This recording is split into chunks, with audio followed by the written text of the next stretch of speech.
intéressé, notamment parce qu'il y a aussi vous pouvez trouver d'autres cycles de séminaires qui existent.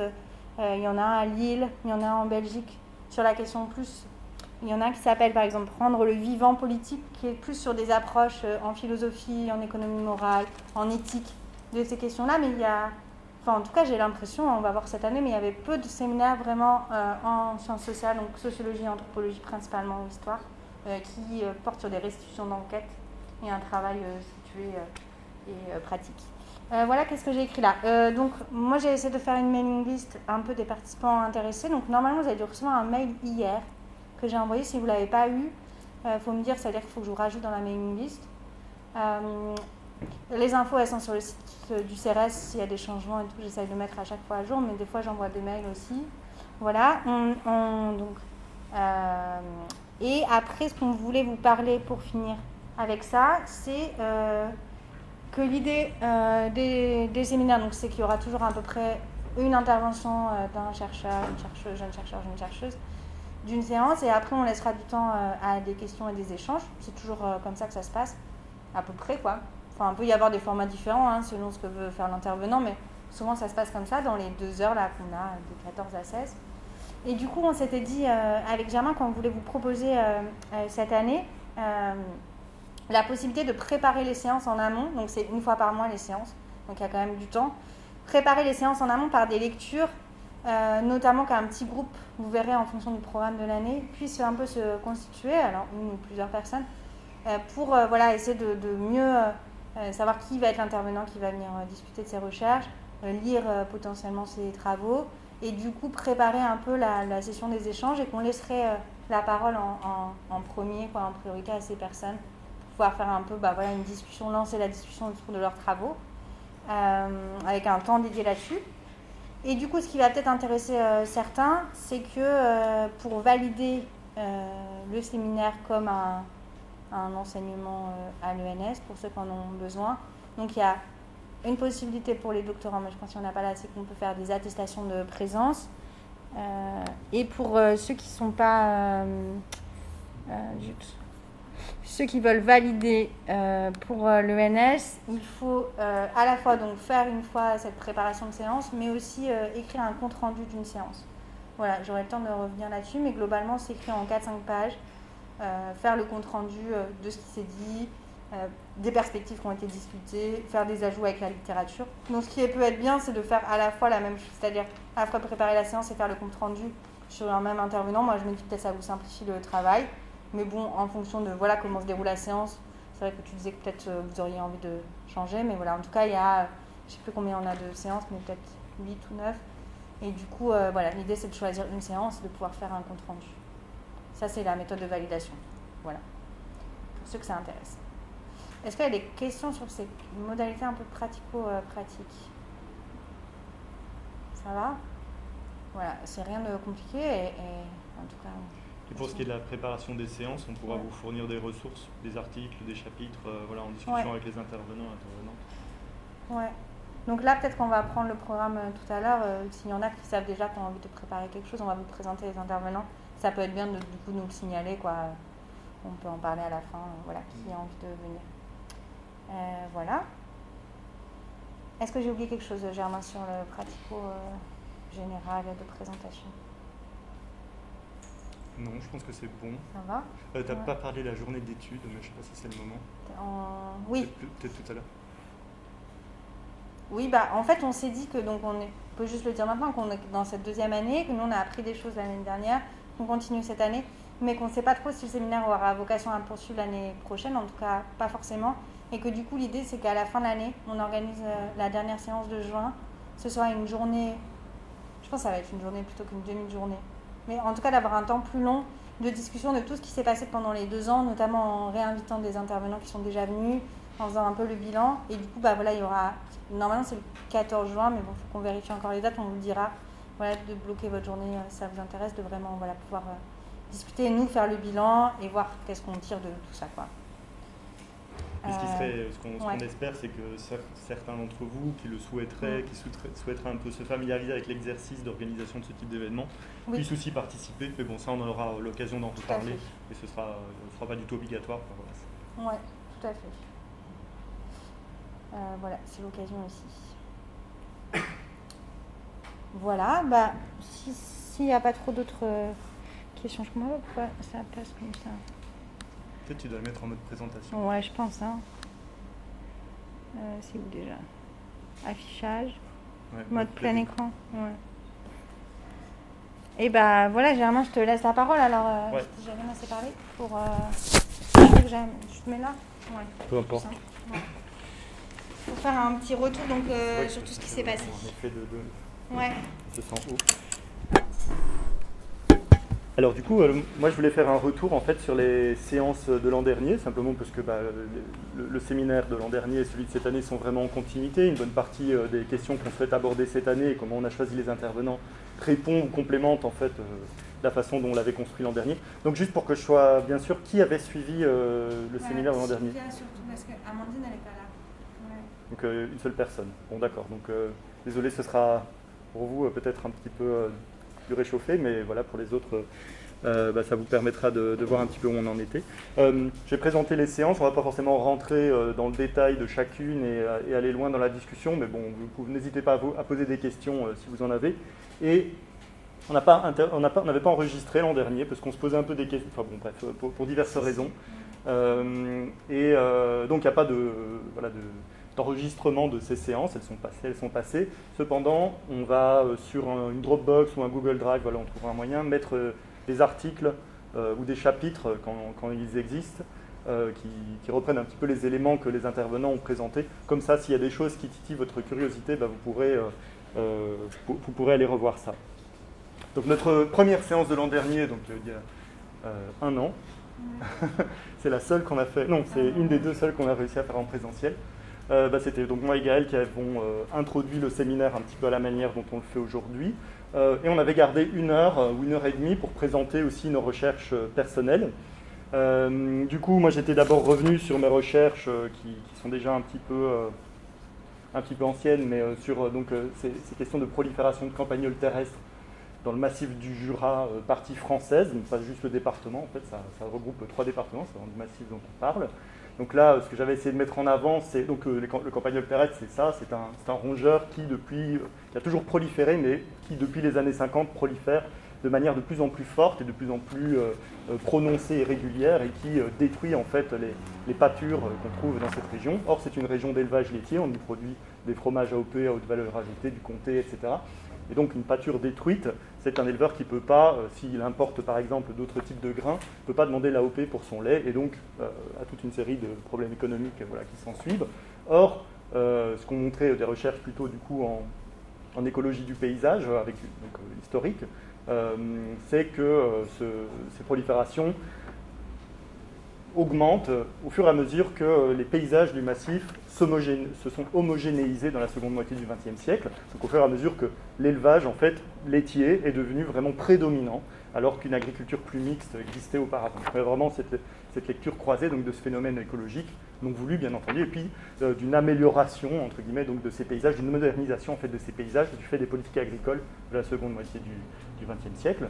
Et puis bon, moi mon travail plus de première main, ethnographique ou sociologique dans ce cas-là, ça avait été de retracer les controverses autour de la gestion chimique donc, de ces populations, qui a été la réponse apportée notamment par l'INRA et puis par d'autres par rapport à cette problématique. Ça a créé des controverses puisque ça a touché de façon assez violente des espèces protégées, la faune non cible, des espèces de rapaces notamment. Et donc il y a eu des arrêtés qui ont, et même une mise à pied européenne qui a obligé les éleveurs à faire évoluer leurs pratiques, si on veut. Et donc moi j'ai aussi fait une ethnographie donc, de ces changements de pratiques qui remettaient en question cette prédominance donc, de l'élevage dans ce massif. Donc c'était un petit peu une histoire croisée voilà, de ces questions de protection d'espèces plutôt type protection à la liste rouge, hein, puisque il s'agissait de rapaces inscrits sur la liste rouge de protection des espèces. Et puis toute cette autre biodiversité, pas forcément désirée dans ce cas-là, qui était là néanmoins et dont le comportement était totalement lié à la transformation anthropique donc, de ces paysages. Gaëlle a présenté son terrain à elle. Du coup, je présente ton... ça me fait plaisir de t'entendre. Tu me corriges, hein. Donc, sur les phoques gris au Québec et en France. Donc là, c'est aussi une question quelque part de prolifération, mais qui est liée, si je me souviens bien, plutôt au changement climatique, puisque ces populations se mettent à migrer, à occuper des territoires sur lesquels on ne les trouvait pas auparavant. Donc ça crée des problèmes, elles entrent dans des zones de pêche en fait, et mangent les populations, enfin prédatent les populations de poissons, ce qui crée toute une série de conflits avec des pêcheurs qui parfois ne se privent pas de faire de la régulation par eux-mêmes. D'où une série de procès, etc. Et donc Gaël a travaillé là-dessus depuis plusieurs années, avec un petit peu donc cette question de voilà, est-ce que aussi un conflit entre différents types de conservation de la nature, certaines qui vont plutôt un peu façon Brigitte Bardot, hein, si on voulait aller vite, basées sur la protection d'espèces charismatiques avec des actions, coups de poing, insistance sur le charisme des phoques, versus une approche plutôt d'écologie des populations, de gestion des populations, voilà, qui rentrait en contradiction assez vive sur ces terrains-là. Tu veux ajouter quelque chose? Donc voilà, on aura l'occasion de reparler de nos recherches de toute façon à tous les deux, peut-être plus tard, quoi. Même si ce n'est pas le cœur du séminaire, mais bon, voilà, on peut en parler à l'occasion, quoi. Donc voilà, on était rentré l'an dernier dans ce séminaire avec cette question d'espèces proliférantes, comment se définit ou se redéfinit la notion d'espèce dite nuisible, et puis la manière dont les politiques de contrôle des populations évoluent dans le temps. Notre deuxième intervenante, c'était Élise de Meulenard, qui est anthropologue, chargée de recherche au CNRS, au Centre Alexandre Coiré, c'est ma collègue du coup, qui a été plutôt intervenue donc, en parlant de deux terrains, un terrain sur lequel elle travaille depuis près d'une vingtaine d'années, qui est celui des mouvements de réappropriation des semences paysannes, et un autre qui est son nouveau terrain, qui porte plutôt sur l'effondrement microbien dans l'industrie des fromages au lait cru. Donc là, elle a plutôt introduit les thèmes de l'agrobiodiversité et de la microbiodiversité, et puis aussi la question de ce que pourrait être une forme de conservation en mouvement d'une biodiversité, donc dans ces mouvements paysans de réappropriation des semences et dans les pratiques fromagères. Donc elle venait vraiment avec une approche d'anthropologie des connaissances. Elle avait mis en avant la notion d'ontologie pratique. On aura le temps, on reviendra, vous verrez, sur cette notion d'ontologie qui est fortement mise en avant dans l'anthropologie de la nature contemporaine. Elle avait vraiment une approche de cette question d'ontologie. Donc l'ontologie, c'est comment on définit le monde. Pour un anthropologue, c'est comment est-ce qu'un certain groupe définit ce qu'est l'être, ce qu'est le monde, ce qu'est la nature, etc.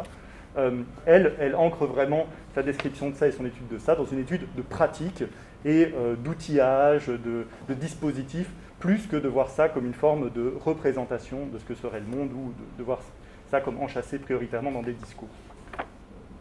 Du coup, elle est revenue d'abord sur l'histoire de la sélection des semences, du blé, etc., dans le contexte au XXe siècle d'une simplification, d'une rationalisation agricole qui a poussé des sélectionneurs à privilégier des lignées pures, homogènes et stables de grains, parce que leur comportement était plus prévisible, ça répondait bien aux engrais, aux machines, et ça permettait donc une certaine forme de planification, en tout cas une rationalisation de l'agriculture. Sauf que du coup, politiquement, ça a eu pour effet que la sélection qui était pratiquée par les paysans a échappé du coup à ces paysans. Et donc, elle s'est intéressée de manière plus... Donc, c'est de nouveau une mise en dialogue de l'histoire et d'une situation contemporaine à comment des mouvements paysans aujourd'hui contestent cela pour conserver une diversité de semences qui est aussi vue comme une manière d'adapter en fait leur culture à des fermes qui sont dans leur entièreté, enfin dans tout l'ensemble de leur caractère pratique, moins homogènes. Donc, qui ne vont pas nécessairement recourir à des engrais, qui ne vont pas nécessairement recourir au même type de débouchés pour leur production, etc. Donc plus hétérogènes, avec aussi une attention plus marquée à la particularité des milieux, puisque bien souvent, quand on cultive un seul type de grain, eh bien, on est obligé d'homogénéiser le milieu pour qu'il soit adapté à ce type de grain unique, en quelque sorte. Vous comprenez, donc homogénéiser, ça veut dire labourer, retirer les haies, avoir en gros, créer le même type de milieu à l'échelle d'une région pour avoir les conditions idéales pour cette variété supposée être la plus productive et parfois même la seule autorisée. Donc, voilà.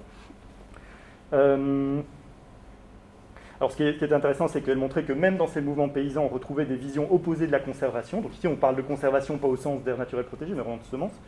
Et elle montrait qu'on trouve, on trouve des personnes plutôt attachées à une forme de patrimonialisation, donc à une conservation de variétés anciennes par exemple, où qui vont essayer de standardiser des souches de nouveau, versus une conservation qu'elle définissait comme une conservation en mouvement, où on va chercher à réadapter sans cesse des variétés à un terroir, donc avec une vision plus évolutive des variétés. C'est pas grave si on perd la variété historique, etc., tant que ça continue à être en mouvement et à être adapté à certaines pratiques et à un certain terroir. Son terrain donc, sur la microbiodiversité des léolés crus portait plutôt sur, là c'est toujours une question de conséquences de la modernisation agricole et là des règles d'hygiène aussi dans les fermes qui font décroître la microbiodiversité des laits crus. Du coup, ces laits crus ne sont plus fromageables dans bien des cas ou pas aussi fromageables et donc de plus en plus d'éleveurs laitiers, de fromageries, font appel ont usage de ferments exogènes avec lesquels ils inséminent leur lait. Donc Élise présentait un collectif de techniciens fromagers, de chercheurs, d'agriculteurs qui cherchaient à revaloriser le microbisme du lait, donc à mettre en question quelque part l'hyperhygiénisme qui s'était affirmé de façon prédominante dans les fermes au cours des 60 dernières années, mais tout en étant quand même attentif à ne pas retomber dans quelque chose qui soit problématique au niveau de la santé. En fait, tout son argument autour de ça, c'était un peu de questionner une idée, je ne sais pas si vous êtes familier de ça, mais qu'on retrouve beaucoup dans les écrits aujourd'hui en sciences humaines, en géographie notamment, sur la microbiodiversité, qui serait qu'on serait passé dans un monde post-pasteurien, que quelque part, l'hygiénisme aurait été le paradigme dominant du rapport aux microbes au cours du XXe siècle, et qu'alors on serait entré dans un monde post-pasteurien, on dit parfois probiotique, qui se détacherait vraiment de ce cadrage vu comme réductionniste. Et Élise montrait qu'en fait c'est beaucoup plus complexe que ça pour les acteurs eux-mêmes, qui sont toujours à essayer de négocier entre ces différentes ontologies, si on veut, de microbes, et du rapport aux microbes.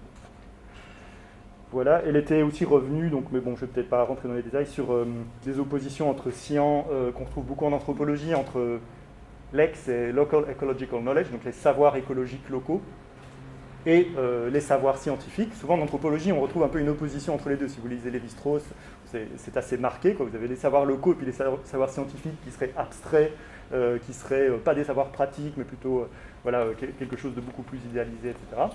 Et elle critiquait sur base de ces terrains, du coup, toute cette distinction. C'était pour eux, quoi, notamment. Enfin, là, c'est ça, donc elle insistait sur le fait qu'elle étudiait non pas des représentations du monde microbien, mais comment tout savoir est situé dans ces fameuses ontologies pratiques, donc comment des acteurs, à travers leurs pratiques, façonnent le monde. Oui. Tu veux dis-moi si vous avez des questions, vous connaissez les travaux déjà des chercheurs, n'hésitez pas à nous dire. Bon, là, je suis rentré un peu dans les détails, mais ce qui nous intéressait déjà ici, c'était un cas, disons, qui permet de parler de biodiversité à une échelle qui n'est pas forcément celle à laquelle dont on a l'habitude ou on s'attend a priori. Bon, alors, cas a priori un peu plus classique, du coup, avec Coralie Mounet. Et je ne sais plus si c'était Coralie Mounet et Edith Chesel, mais je ne sais pas si Edith avait participé. Non, elle n'avait pas pu. D'accord. En post-doctorat Edith, mais Coralie Mounet, qui est donc chercheuse titulaire. Mais je veux dire, la présentation que Coralie a faite, c'était qu'elle qui l'avait préparée. Oui. Pardon. Oui, bon, ça s'inscrit dans un projet de recherche où ils sont plusieurs chercheurs, mais c'était Coralie qui nous avait fait sa présentation. Donc Coralie, elle est géographe de l'environnement au laboratoire Pacte. Je ne sais pas si vous connaissez le laboratoire Pacte, c'est basé à Grenoble. C'est quand même, à l'échelle française, un laboratoire important de sciences humaines sur les questions environnementales. Du coup, le thème général ici, c'était celui de la relation entre humains et faune sauvage, et même grande faune sauvage, donc à partir du cas des loups dans le massif de Beldon, donc près de Grenoble, avec une approche de géographie humaine attentive aux espaces, aux échelles, aux territoires, etc. Et ce sur quoi elle a beaucoup insisté, c'est que pour elle, il faut essayer d'aborder la question ici du loup, et bien sûr, en fait, c'est les controverses autour du loup, comme une controverse, ce qu'elle appelait une controverse située, c'est-à-dire de ne pas juste s'intéresser à qui est pour ou contre le loup en général, ou si en soi le loup est sauvage ou pas, comme dans une approche, disons, peut-être plus philosophique ou de clarification de ce que serait le sauvage, etc. Mais comment ces questions sont traitées de manière situés dans des espaces, dans des groupes, dans des formes de savoir précis, puisque les savoirs des conservationnistes ne sont pas forcément les mêmes que ceux d'autres écologues, ou des chasseurs, ou des éleveurs, etc. Et donc, situés dans des espaces où on ne discute pas que du loup, mais on discute toujours du loup et de problématiques juridiques, environnementales, sociales, territoriales, d'identité professionnelle, etc. Donc ce qu'elle s'attachait à faire, c'était vraiment de retracer tout le réseau de problématiques, si on veut, au sein duquel le loup est défini et qu'il contribue à redéfinir. Et donc ce qui est en mouvement ici dans l'approche de Coralie, c'est le loup bien sûr, mais aussi son comportement. Elle disait que les agents du parc de Beldon disaient qu'il fallait éduquer le loup par des tirs pour lui réapprendre la peur, voilà, des choses comme ça. Et puis plus largement tous les aspects sociaux que je viens de citer. Et donc on voit bien que tout ça évolue ensemble, bouge ensemble, et que la faune sauvage, élément de la biodiversité, participe à la construction donc, de ces sociétés dans le massif de Beldon. On a des collectifs, donc à la fois humains et non humains, qui se construisent ensemble. Donc on a cette notion de co-construction, qui est aussi quelque chose qui a été abordé par beaucoup d'intervenants l'an dernier. Ouais, juste pour finir sur la question des... Parce que vous voyez dans son site, il y a marqué quelle responsabilité collective. Donc de dire aussi que le loup, c'est souvent représenté comme, je ne sais pas comment vous connaissez, mais comme la responsabilité soit des éleveurs de brebis qui sont attaqués par le loup, soit de l'État qui a autorisé le retour, entre guillemets, autorisé le retour du loup en France. Et elle essaye d'ouvrir sa question des responsabilités en disant qu'il n'y a pas que ces deux types d'acteurs, que c'est plus large, notamment par la question de l'alimentation, parce qu'on parlait de ça notamment hier, en disant que la façon dont les montagnes sont peuplées, notamment par des animaux et des brebis, ça passe aussi par une question alimentaire, qu'est-ce qu'on fait de ces animaux, qui sont mangés, et où aussi. Voilà, parce que en tant que géographe, la question du où l'intéresse souvent. Donc en ville, en montagne ou ailleurs, ou en Italie. Voilà, juste pour ajouter ça, pour avoir une réponse à sa question.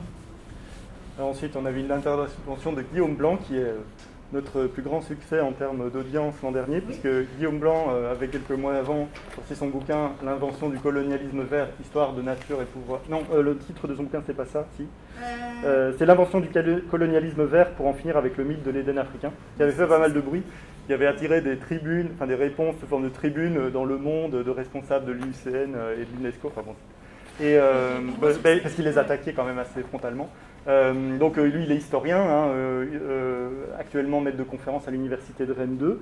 Donc là, dans sa présentation, qui était en fait une présentation de son bouquin, les thèmes qu'il abordait, qui nous a permis d'aborder, c'était ceux de la justice environnementale, de la gouvernance mondiale de la nature et des rapports de pouvoir nord-sud à travers le cas des aires naturelles protégées sur le continent africain, plus spécifiquement en Éthiopie où il a fait ses terrains, avec une approche plutôt d'écologie politique historique du coup.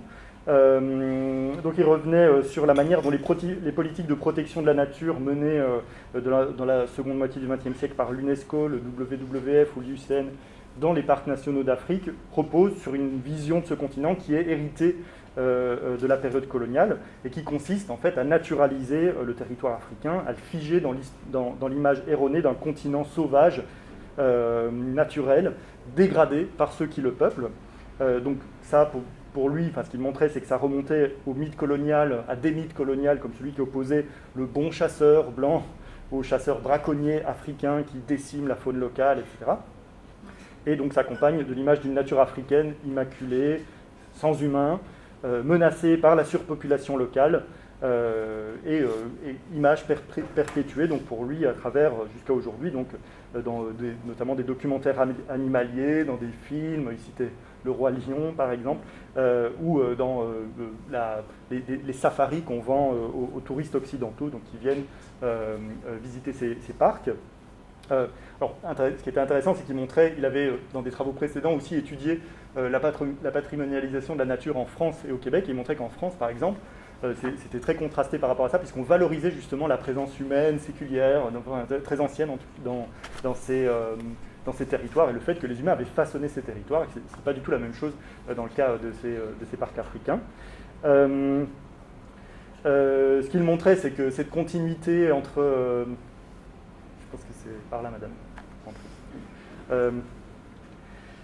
Pardon. Ce qu'il montrait, donc, c'est que cette continuité entre période coloniale et post-coloniale n'était pas juste au niveau des représentations de la nature ou de ce type d'imaginaire que j'ai abordé, mais que vraiment de manière très concrète, les anciens administrateurs coloniaux étaient souvent devenus les experts qui avaient orienté les politiques des parcs nationaux après les mouvements de décolonisation.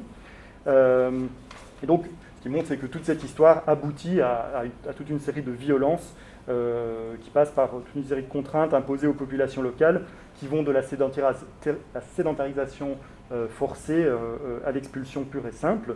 Donc c'est ce qu'il appelle le colonialisme vert, comment des institutions internationales imposent leur nature, leur vision de la nature, et le font de façon souvent violente, et comment tout ça repose sur des stéréotypes faux, sur le supposé mauvais traitement de la nature par les populations locales, avec la nature donc érigée en patrimoine universel, ce qui donc donne une raison d'agir à ces institutions. Vous comprenez pourquoi ils n'étaient pas contents. Voilà. Après, ouais. Et c'est vrai que ça avait... oui, ça, on avait eu beaucoup de public, et je me souviens des étudiants, notamment des étudiants de l'UNES, qui avaient eu cette séance comme quelque chose d'un peu assez éclairant pour eux, parce que les questions coloniales, c'était quelque chose qu'ils ne connaissaient pas beaucoup dans le domaine environnemental.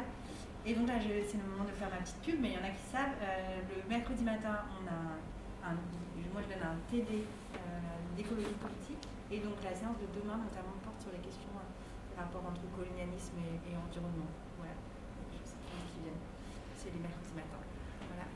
Et il y a plein de thèmes abordés, mais notamment celle-là, et c'est vrai que c'est un TD un peu de familiarisation avec des notions sur lesquelles on ne redéfinit pas dans le séminaire de recherche, quoi. Voilà. De 10 à 12. Ici, pas mal. Donc, c'est ça. Voilà, donc cette séance aussi, donc, je vous le disais, avait attiré pas mal de monde, donc de l'extérieur, enfin des personnes qui avaient juste suivi c'était juste une issue, parce que c'est un séminaire ouvert, n'importe qui peut venir. Je sais,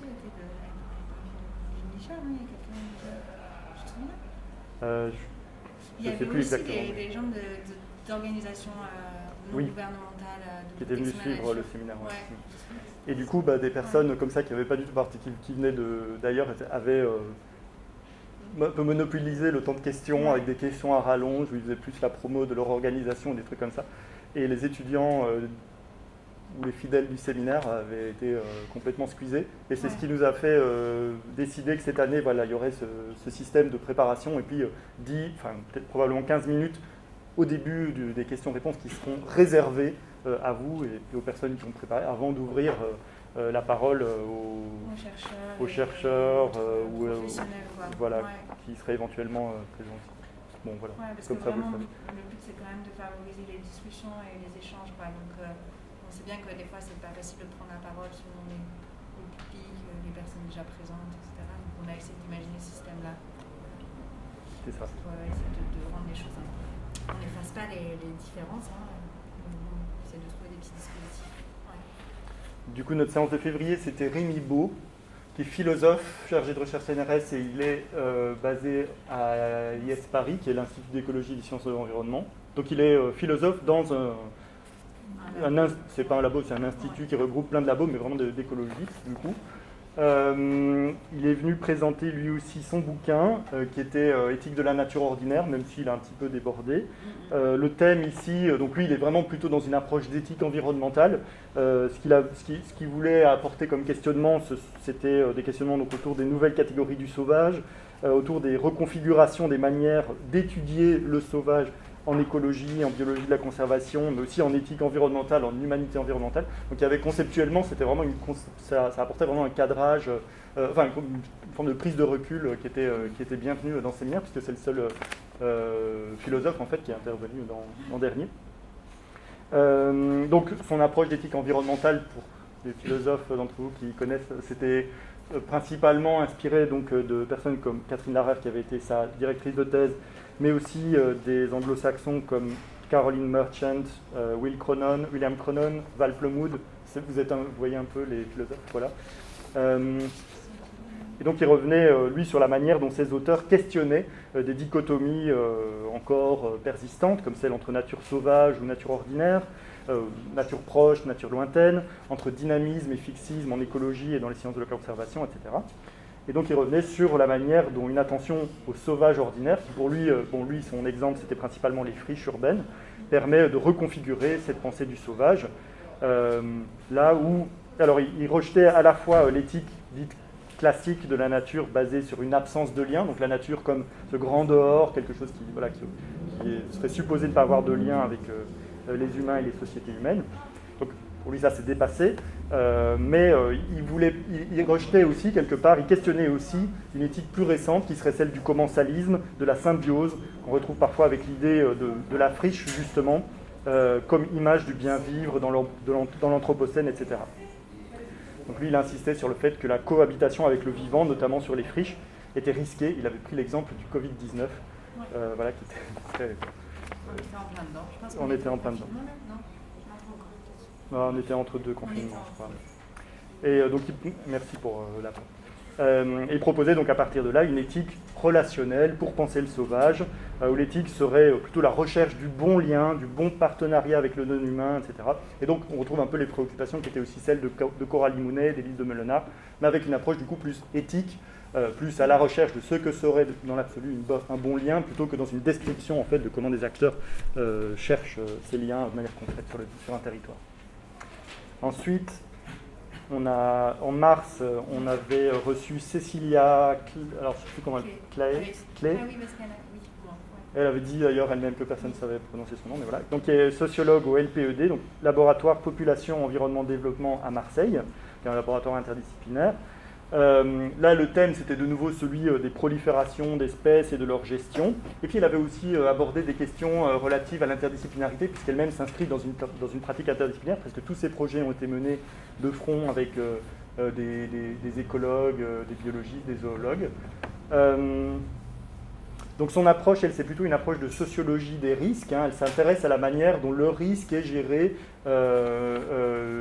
scientifiquement et puis par des instances de décision dans la loi, etc. Risques ici étant les risques posés par ces proliférations qui sont de nature diverse. Elle nous a parlé donc de 3 cas de prolifération, invasion biologique, voilà, définis de façon différente. Les moustiques, alors c'était pas le moustique tigre, c'était une autre espèce, mais peu importe.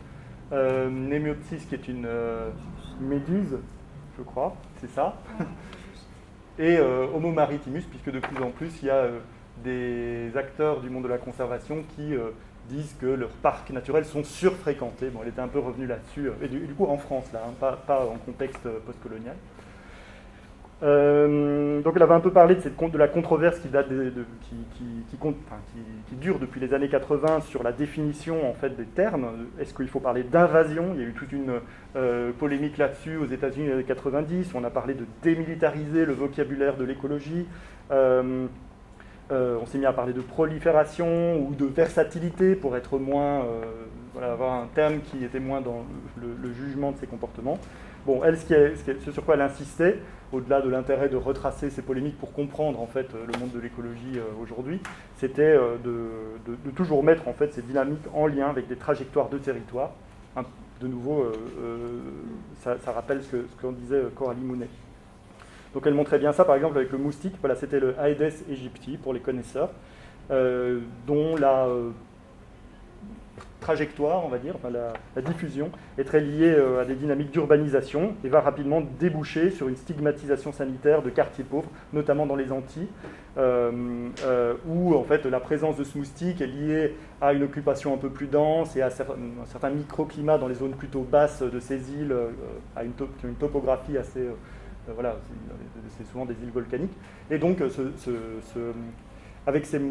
la présence de ces moustiques résulte en une séparation des populations riches et pauvres, blanches et noires, qui après refait boomerang, puisque les quartiers pauvres sont décrétés insalubres du fait de la présence de ces moustiques qui avaient fait partir en fait les riches. Enfin, bref, donc elle expliquait un petit peu toutes ces trajectoires croisées entre des vulnérabilités sociales, environnementales et la présence donc, de ces moustiques. Elle abordait donc le cas de ces méduses dans l'étang de Berre, sur lequel je ne vais pas revenir, et donc sur la manière dont des écologues avaient étudié de façon très rationnelle la prolifération des plaisanciers dans les calanques de Marseille, cas très intéressant, l'application d'un cadre vraiment d'études de sciences naturelles sur des humains, pour le coup.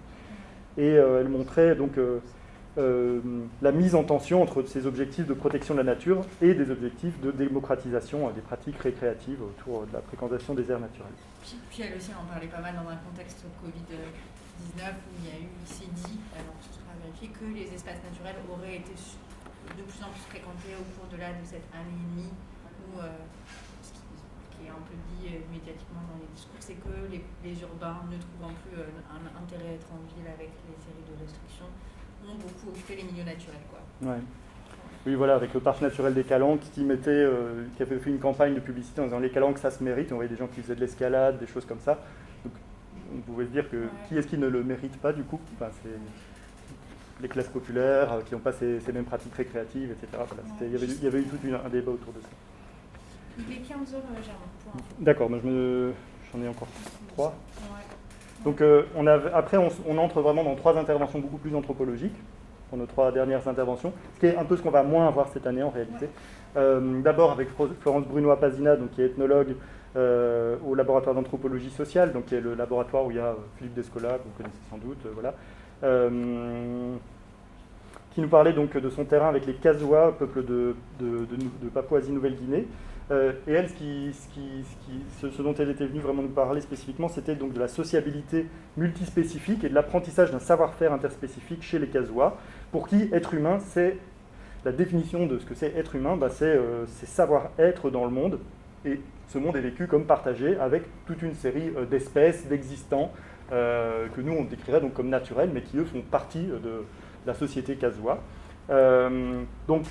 Nous parlait de l'ontologie Kazoa, donc, avec un monde visible et un monde invisible, et des frontières poreuses entre ces deux mondes, qui résulte en une culture de l'attention multispécifique, donc une attention au comportement d'autres espèces extrêmement forte et très quotidienne en fait, puisque les Kazoas disent avoir emprunté ou copié même nombre de leurs techniques, de leurs gestuels, de leurs parures, de leurs performances aux existants de la forêt, donc aux animaux, aux plantes, mais aussi aux esprits, aux cascades, voilà, des choses qu'on ne mettrait pas forcément dans la catégorie de biodiversité ou d'espèces. Voilà. Et puis, toute la deuxième partie de son intervention, ça portait sur ce qui était arrivé, ce qui s'était produit avec l'arrivée des modernes, comme elle les définit. Donc, dès les années 70, ce sont les forestiers qui arrivent, qui pensent la forêt en mètres cubes de bois à exploiter. Puis, les conservationnistes, dans les années 90, avec la notion de biodiversité, qui est très différente donc, de la conception de la forêt des Kazoas, puisque pour le WWF, qui a été intervenu sur leur territoire, la valeur d'une espèce était décrétée par sa présence sur la liste rouge de l'IUCN, pas par sa place dans la cosmologie Kazoa. Et du coup, il y avait tout un tas d'espèces en fait, qui ça se recoupait pas nécessairement. Du coup, les conservationnistes, sous prétexte de protéger la biodiversité locale, incitaient les Kazoas à ne plus aller en forêt. On trouvait des choses qui rappelaient un petit peu l'intervention de Guillaume Blanc. Et puis, à partir des années 2000, les conservationnistes ont eu tendance à se retirer. Là, ce sont des missionnaires qui sont arrivés, qui ont accusé les savoirs Kazoas interspécifiques de sorcellerie, etc. Donc, avec une nouvelle couche problématique. Donc, là. Donc ce qu'elle montrait, c'était qu'elle s'attardait un petit peu sur ce qu'avait impliqué les mouvements de sédentarisation des Kazoas qui étaient nomades auparavant, à partir des années 70. Donc sa question, c'était comment ils arrivent, ou n'arrivent plus, à faire sens de ce monde en transformation, cette forêt qui est de plus en plus déforestée, qui implique que des espèces locales se mettent à proliférer, de nouvelles espèces apparaissent, donc le cerf est apparu, a été importé, les perches du Nil sont apparues, etc. Et donc les Kazoas disaient que la forêt devenait folle. Et donc elle disait, pour eux, c'est vraiment équivalent à perdre son monde et sa culture, c'est perdre le sens de sa place dans le monde, puisque ce sens était ontologiquement lié à ces êtres de la forêt qui disparaissaient ou commençaient à faire n'importe quoi. Donc elle parlait de tout ce deuil ressenti vis-à-vis donc, de ces esprits, de ce monde, etc. Et elle avait terminé en nous parlant de son propre engagement sur place, contre les missionnaires, pour faire annuler des contrats forestiers véreux, pour aider les Kazoas à cartographier leur territoire, donc le traduire dans des catégories modernes à des fins de politique de conservation, avec toute la question de, quelque part, c'est un peu trahir cette ontologie Kazoa qui n'est pas du tout compatible avec une forme de cartographie du territoire, mais à des fins de lutte politique pour ce territoire. Donc voilà, il y avait toute cette ambivalence qu'elle avait un petit peu abordée aussi. On avait ensuite eu Nicolas Hélisson, anthropologue lui aussi, au Centre de recherche sur les mondes américains, le CERNA, donc c'est un centre de recherche de l'EHESS, qui nous parlait des systèmes de connaissances vernaculaires Nahua et Totonac au Mexique, et de la réception des biotechnologies dans ces groupes. Donc finalement, ça rappelait beaucoup l'intervention de Florence Brunois, mais sur vraiment un autre espace. Sa notion phare, c'était la notion de cosmopolitique du territoire, inspirée par Isabelle Stenger, par Bruno Latour, par Philippe Descola, donc qui cherchait à décrire en fait comment on compose un monde à partir de différentes formes de réglage des rapports humains, non humains. C'est toujours un peu cette question qui revient. Je pense que cette notion de cosmopolitique du territoire, elle pourrait être utilisée par beaucoup d'autres auteurs intervenant dans ce séminaire. Donc, il nous a décrit longuement donc cette cosmologie Nahua, où chaque espace, le champ de maïs, le champ de café, la forêt, etc., est gouverné par un esprit maître, qui est, alors il y a tout un syncrétisme en fait religieux dans ces sociétés. Donc souvent, on retrouve des éléments du christianisme qui sont impliqués là-dedans.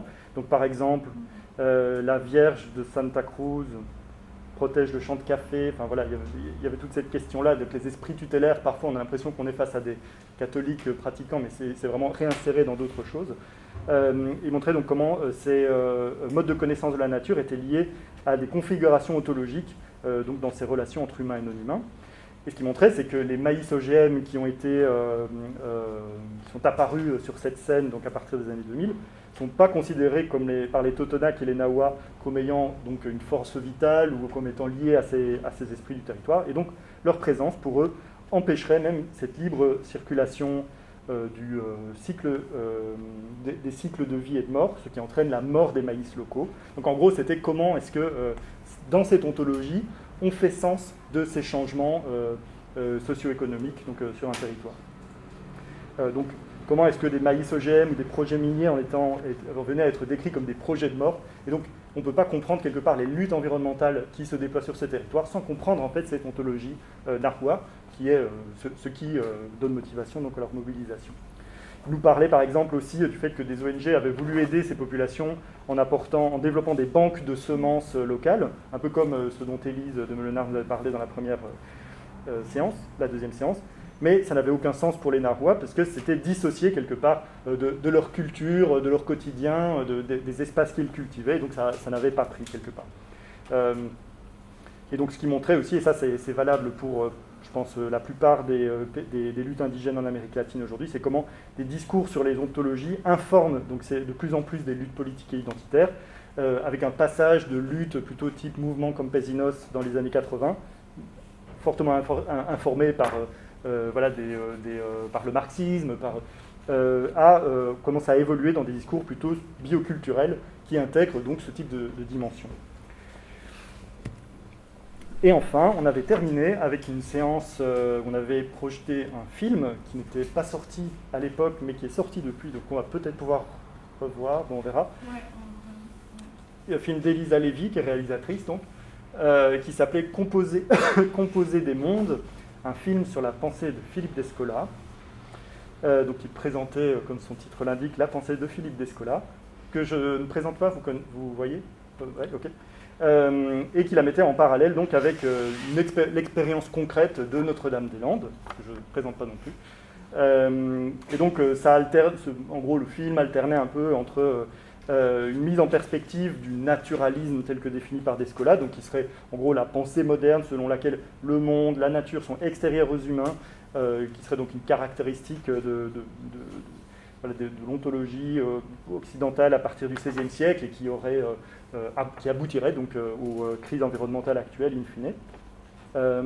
Donc naturalisme qui implique une segmentation de la nature entre usagers du territoire, entre propriétaires, entre le sauvage et les domestiques, etc. Et donc mettez ça en regard, donc c'était en gros Descola qui parlait, qui expliquait, qui faisait une conférence, quoi, hein, si on veut. Et l'expérience pratique donc, de Notre-Dame-des-Landes, où cette segmentation du territoire est combattue de plusieurs manières, et donc elle montrait par plusieurs vignettes les différentes manières dont c'était contesté sur place, comme par exemple le refus de déclarer, de déposer des déclarations d'exploitation agricole, de se référer à la notion de propriété privée, etc. Un point intéressant, c'est qu'Elisa Lévy dans le traitement vidéo qu'elle proposait dans ce film.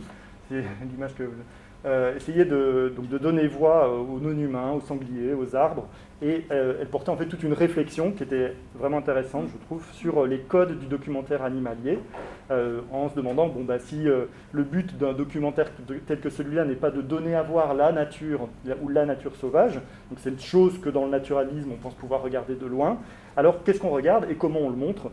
Donc elle essayait de poser cette question à travers tout son travail sur les images.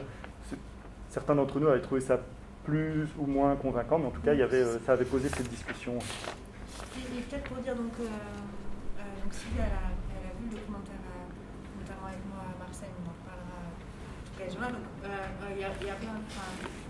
c'est un documentaire, bon, ça reste à discuter si c'est un documentaire ou non, mais il y a plein de choses à discuter, à critiquer, à parler par rapport à ce documentaire qui nous avait en fait intéressé avec Germain quand on avait vu passer l'annonce. Mais qui, fait... Enfin, voilà. Mais, bref, ça me pose plein de questions, mais il n'empêche que Amandine, qui est dans le Master études environnementales de l'EHESS, voulait potentiellement le rediffuser, notamment entre le Master études environnementales et le séminaire ici. Donc elle voulait peut-être proposer une rediffusion, donc ce serait ouvert bien sûr à vous. Et en plus, j'ai appris que leur première semaine de terrain... dans ce master-là, c'était aller sur la ZAD de Notre-Dame-des-Landes. Ah, mais oui, avec Christophe. Et du coup, je me dis, pourquoi ça les intéresserait. Voilà, carrément. On en reparlera. Donc, ce sera mais je crois pas qu'ils y vont, ils font un appel Zoom, non? Et si, ils y vont vraiment, d'accord. Je crois qu'ils y allaient. Okay. Écoute, Christophe, ça fait plaisir. Donc on a fini un peu, c'est ça, pour ce bilan un peu, tu voulais faire un petit mot de l'an dernier. Est-ce que vous avez des questions sur des choses que j'ai abordées? Bon, après c'est... Donc oui, il y a plein de thèmes différents, on parle d'agriculture, de sauvage, différents, plein de choses autour de différents pays. On essaie de varier les laboratoires d'appartenance, donc vous connaissez peut-être pas, mais en tout cas de Paris, de Marseille, de Grenoble, on avait essayé de varier un peu aussi les ancrages disciplinaires. Et du coup il y avait plutôt des thèmes là, on ne revient pas trop là-dessus, mais avec différents thèmes qui avaient été questionner la prolifération du contrôle des populations, de la conservation de la nature par des aires protégées, la question du sauvage, etc. Et du coup, ça nous a amené à penser le séminaire de cette année qu'on présente, par contre, c'est ça, Germain? Oui. Attends, je veux juste être sûr qu'on garde assez de temps pour la présentation sur l'UCN. C'est bon, ça? Oui, je pense. Ça va durer à peu près combien de temps pour... On avait dit une demi-heure. Ouais. D'accord. Donc je fais juste un mot peut-être avec toi sur le programme de cette année. Donc pareil, même idée, on va essayer de varier les appartenances des chercheurs qu'on connaît des fois ou pas. Vous avez vu, certaines personnes l'année dernière on les connaissait, d'autres pas du tout. Ça va être encore le cas cette année avec donc un programme de séance qui est donc une fois par mois, à peu près toujours les deuxièmes ou mardis du mois, ça fait ça à peu près, deuxième je crois. On avait gardé ça, et donc principalement sociologue, historien, anthropologue, avec une série de séances qui va commencer maintenant sur les questions de gouvernement un peu de la nature, avec des sociologues qui vont en venir. Donc notamment en novembre, ce sera Florian Chervolin, qui est sociologue de l'environnement, avec aussi une approche historique. C'est le premier qui avait travaillé en France sur la création du ministère de l'Environnement. Voilà comment ça s'est créé, ce ministère-là, et qui viendra parler aujourd'hui d'une approche un peu couplée, à la fois comment on pense les grandes instances internationales de la biodiversité, des politiques de biodiversité, et comment elles sont ou non en lien ou discutées avec des approches plus participatives des collectes de données sur la biodiversité et des savoirs naturalistes et des associations naturalistes. Donc vraiment, en essayant de croiser ces deux approches. Le 14 décembre... En fait, la personne qu'on voulait inviter a quitté l'ESR, a quitté le monde académique, donc on ne sait pas si... Voilà, on a un petit doute. On voulait présenter son ouvrage qui porte sur la compensation écologique. Donc peut-être ceux qui sont en bio, vous en avez entendu parler, qui a un mécanisme particulier de faire de la compensation de milieux qu'on dégrade et qu'on choisit de compenser ailleurs. Bon, bref. Mais on voulait faire une séance un peu jeunes chercheurs avec potentiellement plutôt des doctorants ou des docteurs qui viennent de soutenir, qui peuvent présenter, mais on a plein d'idées. Donc ça va arriver. En janvier, donc j'avais dit que je te laissais la parole, je crois. Oui, en pour, janvier, Samir. on invite du coup Samir Boumediene. Est-ce que vous connaissez son travail? Ça vous dit rien?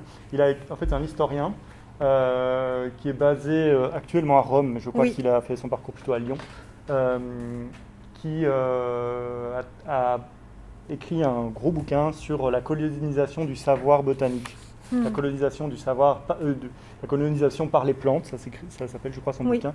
Donc, il s'est intéressé à comment, au XVIe siècle principalement, les missionnaires, administrateurs coloniaux ont pillé non seulement des richesses des territoires colonisés en Amérique latine et dans les Antilles, mais aussi des savoirs botaniques et médicaux qui ont été ramenés en Occident et qui ont en fait influencer le développement des sciences occidentales et humanistes à l'époque. Et donc, quelque part, c'est quand même une thèse assez puissante parce que ça montre ce lien entre révolution scientifique et projet colonial à l'époque, à travers vraiment, donc c'est une étude qui est vraiment très documentée, c'est pas un essai critique comme celui de Guillaume Blanc, donc sur la circulation des savoirs dans ce contexte très particulier.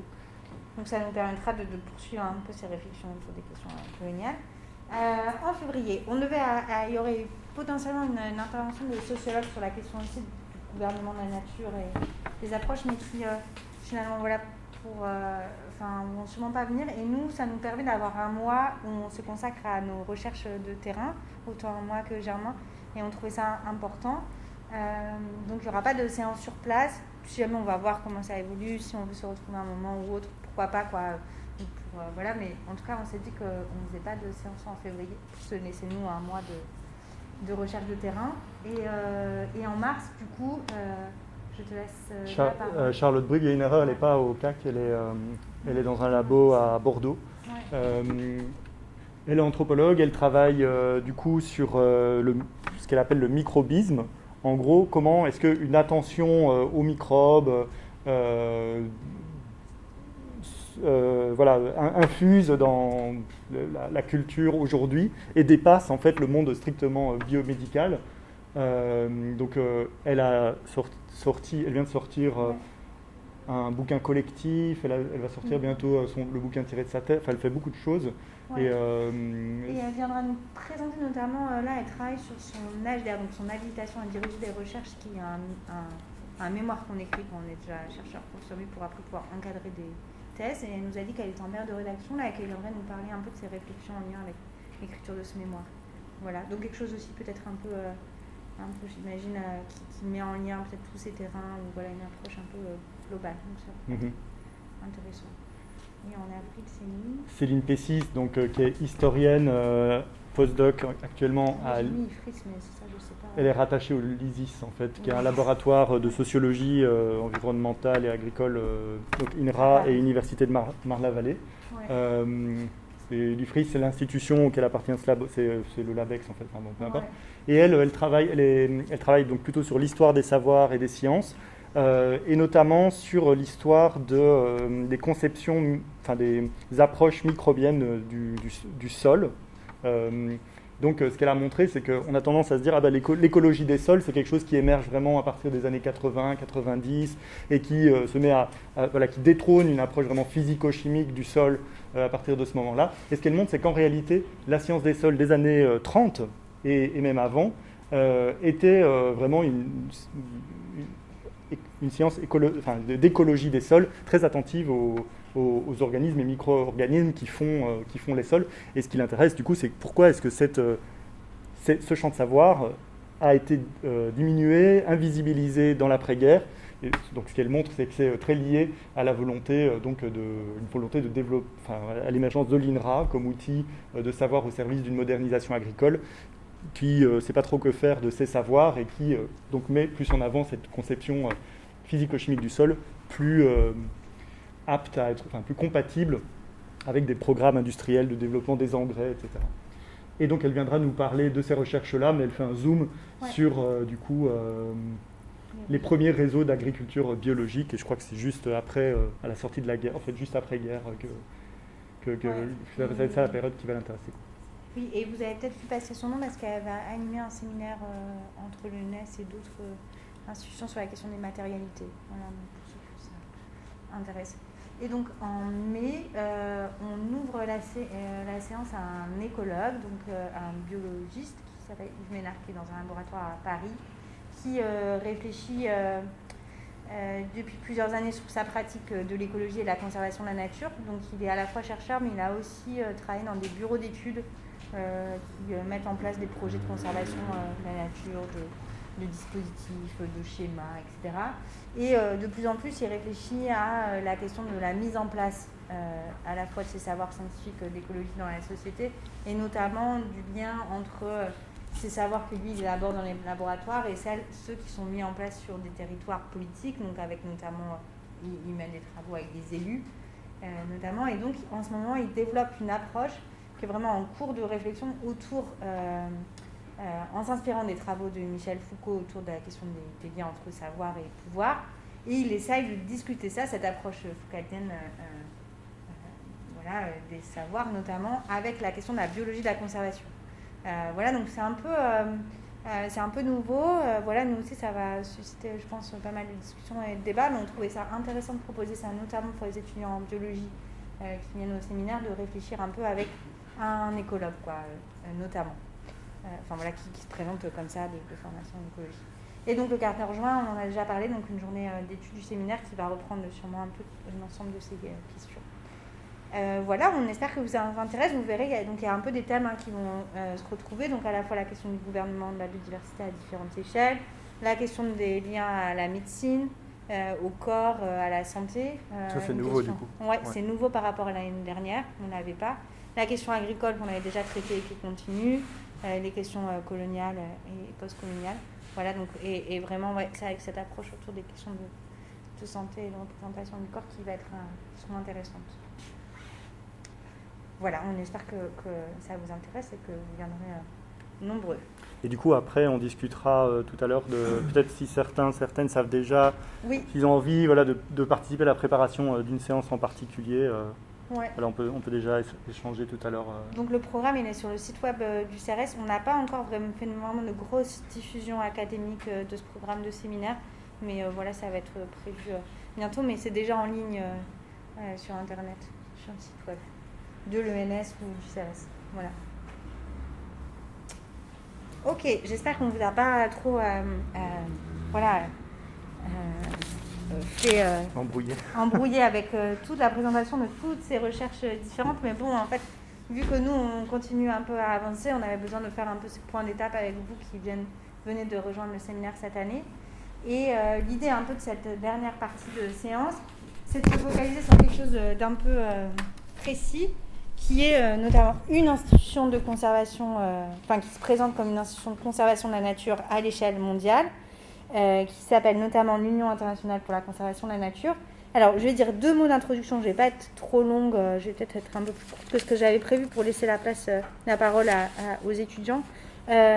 Globalement, donc, entre cette séance et la séance de Florian Charbonnin notamment et celle de décembre, c'est un peu une session de séminaire sur la fabrique des politiques de biodiversité et la question des savoirs et des échelles et des gouvernements, à des échelles un peu moins locales que ce qu'on peut voir peut-être dans d'autres séances de séminaire.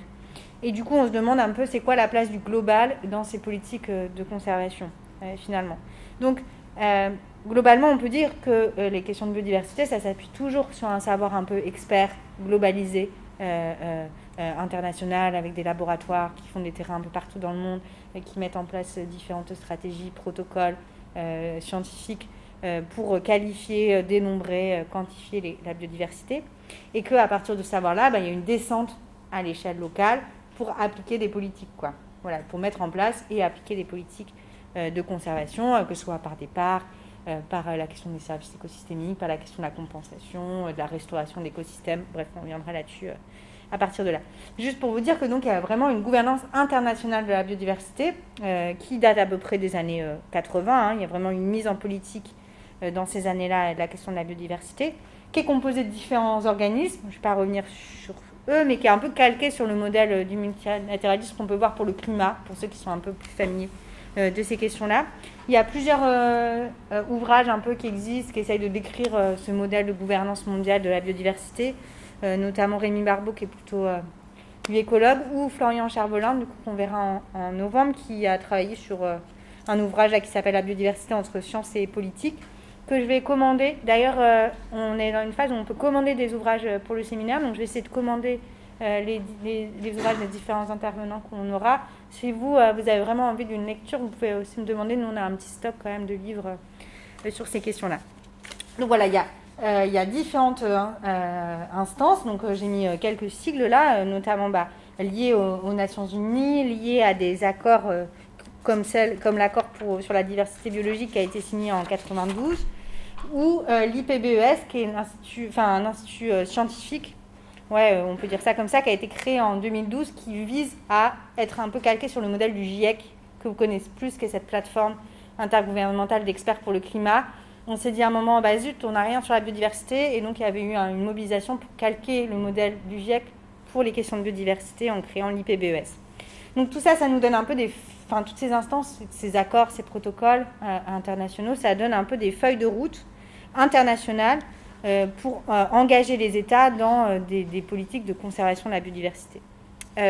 Ça donne des documents, des cartes, des chiffres, et ce qui est un peu dit, c'est que c'est notamment par Florian Chervelin, c'est que ça procure une vision un peu extra-territoriale de la biodiversité.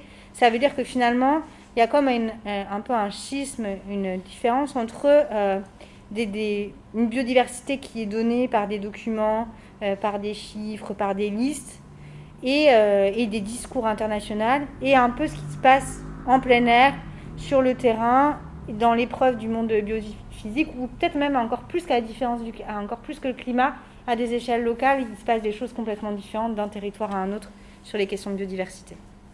Donc bref, n'empêche que toutes ces gouvernances internationales, elles ont fixé des objectifs assez ambitieux, qui ont donné lieu à des échecs aussi retentissants. Ça fait au moins 20 ans qu'on peut dire qu'il y a un échec important pour freiner l'érosion de la biodiversité. Ça ne fait que s'accélérer malgré ces programmes assez ambitieux. Ça s'est aggravé partout, pour tout type d'écosystème, pour tout groupe d'espèces. Le constat est sans appel. En octobre 2020, donc il y a un an, l'ONU avait publié un rapport Global Biodiversity Outlook qui faisait un peu un bilan des engagements qui avaient été pris en 92 par cette convention-là sur la diversité biologique par les États.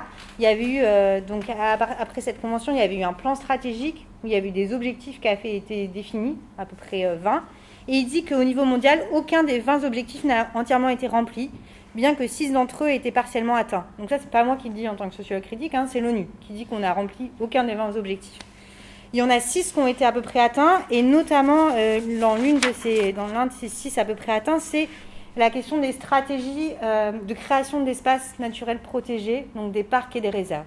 Ça, c'est un des objectifs qui aurait partiellement été atteint dans ces approches et ces stratégies internationales. C'est des choses qui sont aujourd'hui en discussion. Je ne sais pas si Mathieu t'en dira un mot, mais en ce moment, je crois que c'était hier ou avant-hier, il y a eu l'ouverture de la COP 15 en Chine, qui est pareil, même modèle que le climat, des COP, donc des conventions, des conférences internationales sur la question de la biodiversité, qui est en cours là en ce moment en Chine, qui rediscute aussi de ces actions onusiennes internationales. Et bref, du coup, dans ces stratégies, donc celles par la question des espaces protégés, l'idée c'est de dire que il y a une persistance un peu de la volonté de préserver des espaces naturels, notamment en les conservant par un modèle de mise en parc, mise en réserve de la nature. C'est vraiment, il y a encore une prégnance importante de ce modèle de politique publique qui est des fois un peu en dissonance avec d'autres approches scientifiques, où on essaye de mettre en avant d'autres concepts, d'autres outils pour développer des actions, pour repenser un peu des outils de protection, notamment avec une approche plus dynamique. Notamment, il y a un chercheur qui travaille sur la création en Antarctique d'aires protégées dynamiques qui ferait finalement, qui n'aurait pas des limites géographiques strictes, mais qui pourraient bouger selon les espèces qu'on cherche à protéger. Donc il y a plein de travaux qui sont en cours là-dessus, pour sortir un peu d'une vision technique et statique.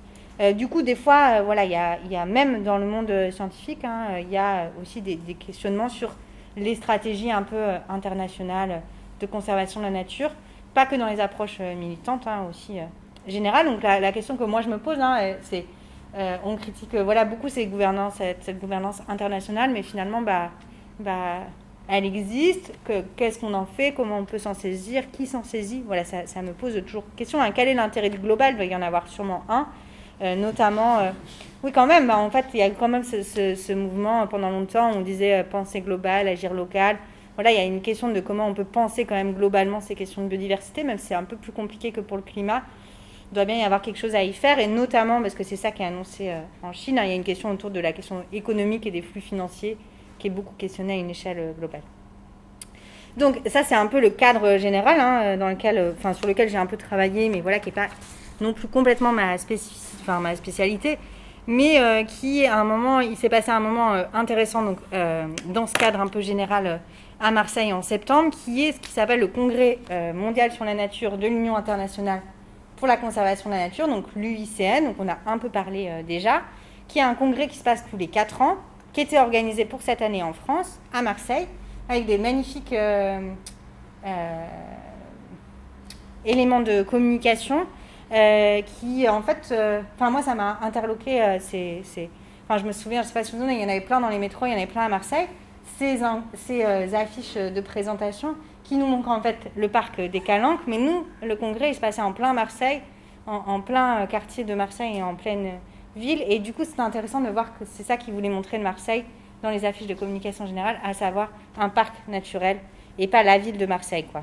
Bon, ce qui se questionne, puisqu'aujourd'hui on est beaucoup dans mettre en avant une biodiversité plus ordinaire, notamment une biodiversité urbaine qui, on se rend compte, est vraiment essentielle. Donc à le congrès mondial sur la nature, puis j'ai laissé les étudiants qui étaient avec moi en parler. Moi j'y ai passé 3-4 jours, les étudiants plutôt une semaine à peu près, c'est ça. Où on était là pour observer un peu ce qui s'y passait, les discussions, les débats. C'est quelque chose d'assez grand où il y a tous les représentants de cette institution qui sont présents, qui forment un peu des arènes politiques et scientifiques. Donc là, comme c'était en France, il y avait une place importante qui était donnée au gouvernement français, au ministère français, et qui venait aussi faire un travail de représentation politique de la politique française à ce moment-là. Donc la question que vous me posez, c'est quoi l'UICN ? Alors nous donc c'est l'Union internationale pour la conservation de la nature, qui est en fait une ONG mondiale, voilà, on sait ça, mais après finalement on a passé beaucoup de temps à se demander ce que c'était pendant le congrès, et on est même allé voir des membres de l'UICN en leur demandant mais finalement qu'est-ce que vous faites, qui vous êtes, qui eux-mêmes avaient du mal à nous répondre.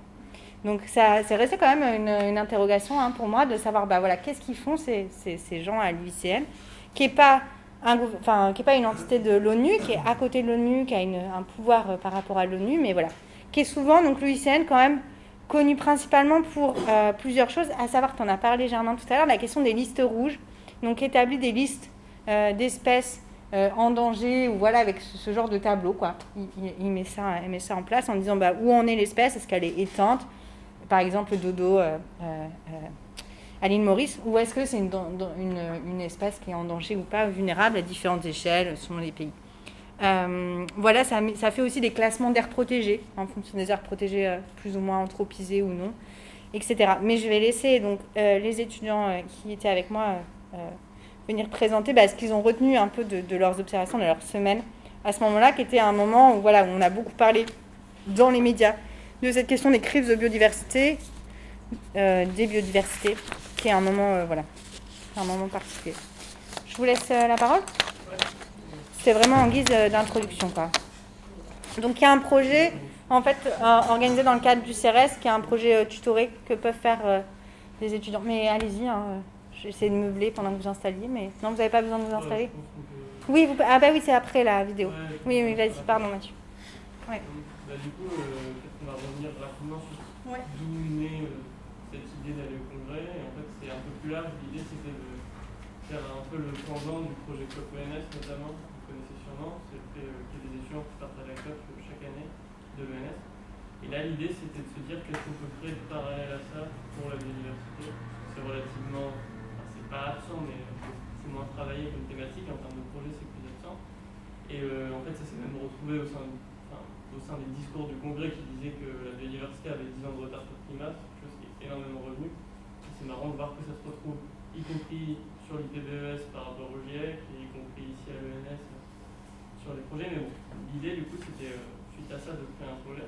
Il se trouve que cette année, ça a été d'aller au congrès mondial de la nature, comme l'a dit Gaël, puisque c'était une opportunité assez unique, c'est tous les 4 ans, là c'était en France, et c'est un événement d'importance quand même.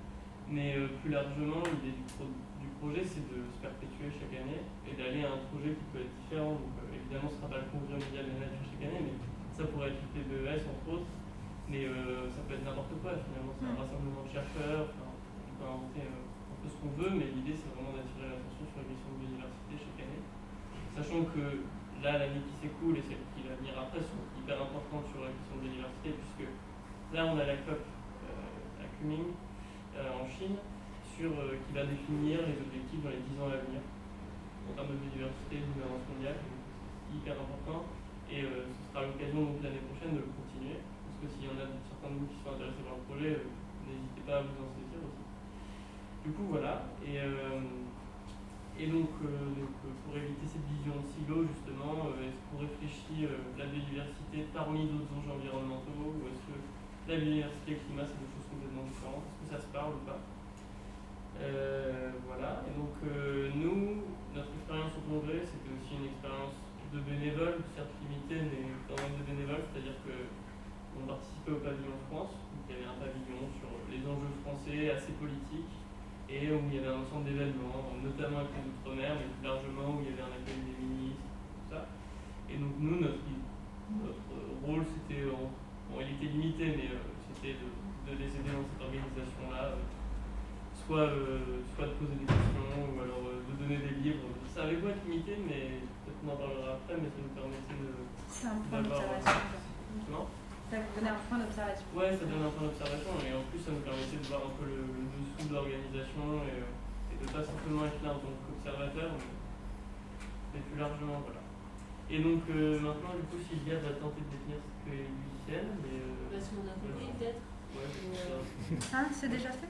C'est juste que je voulais juste ajouter que, entre autres, c'est important ce rassemblement parce qu'il y a des discussions sur des motions.